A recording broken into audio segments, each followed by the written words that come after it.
Hei, tocmai suntem la Turnul Eiffel. Acolo mai este Trocadero. Și bum. Turnul Eiffel.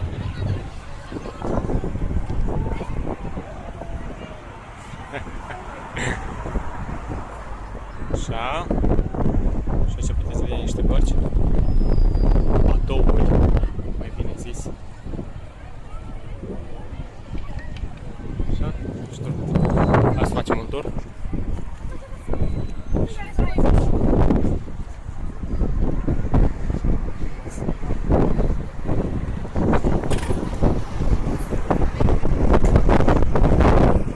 Ia uitați.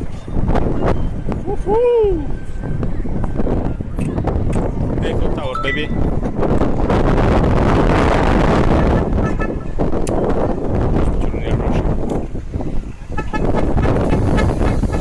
Acum asta.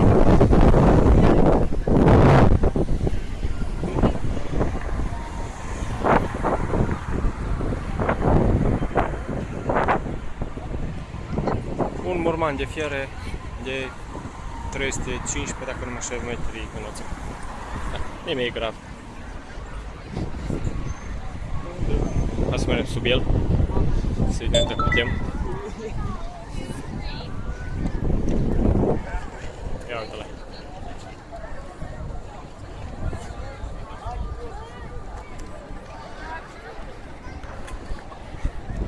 Aici se pregătesc pentru 14 iulie, pentru artificii și toate astea. Ăștia sau medici stau la rânduri ca să urce în el cu liftul. Așa, ce mai? Și ăsta e turnul.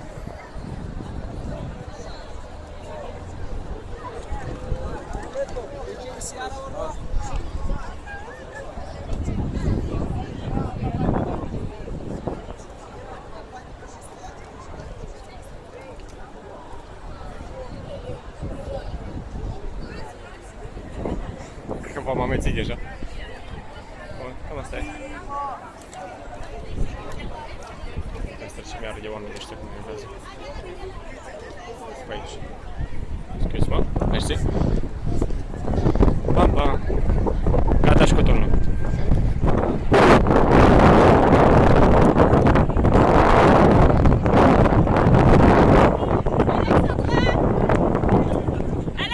Așa.